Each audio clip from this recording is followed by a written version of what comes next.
Hello and thanks very much for watching. So today for my 2017 Porsche Macan, I just wish to give a final summary video of where I've got to with my project and confirm that it is now actually back in the road. Well, obviously today it's sitting in the garage because it's wet outside, so I thought I'd film this in the garage rather than take it out into the wet.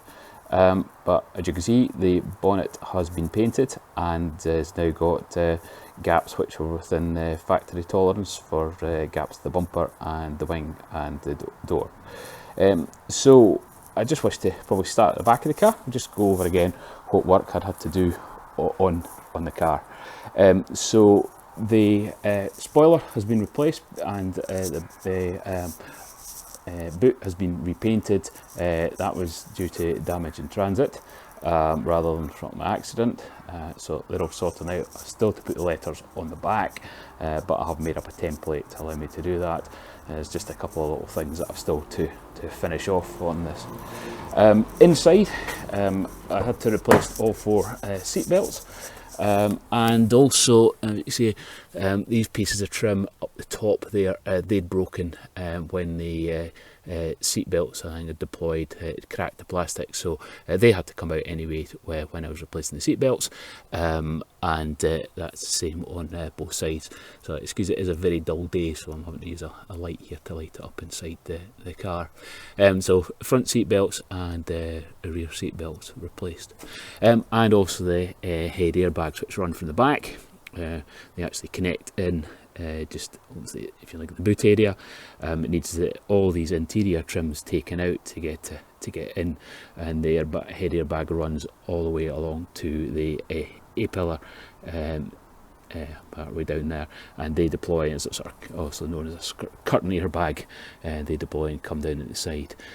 So both of them had gone. Now the factory's manuals say that you have to remove the headliner, but as I discovered, you don't actually need to remove it. You just need to move enough out of the way to be able to get get the clips out. Which once you've got one or two clips out, it's easier to then work out what you're doing with the rest of them. A bit fiddly, but that was certainly less effort than removing the whole headliner. The mirror glass has been replaced, and also the casing here. And now the front of the car, this front suspension, there's two suspension parts which were replaced. They did take a bit of effort to get off, but now that they were off, it just needed realignment. It wasn't prepared to run for any length of time in four-wheel drive until I got the tracking sorted, so I took it around to a local company. They were able to sort the tracking for me, so all back within tolerance. And I've had to replace one tyre as well. It must have been damaged in the accident, and they'd put on a very cheap brand that I'd never heard of, but it's now got all Porsche N0 rated Pirelli tyres on them, all season tyres on. At this front corner as well, I had to repair the wiring harness. That's because the wires had been cut just somewhere up, as it hides in the wheel well. That runs to the lights which are in the bumper and also the parking sensors. So they all now work, and 130 odd codes covering missing parking sensors, headlights, etc. that have been taken off, and various other codes all removed. So no codes showing, all lights are off on the dash. The original headlights are back in. They were fine. They were just a little bit scuffed that needed polished out on this headlight. Otherwise they were reusable, although obviously the bonnet itself has been replaced. So the coolant has always been topped up, and your radiator on. Air conditioning has been charged, although I'm still to actually get the air conditioning actually set again, so that it will actually run.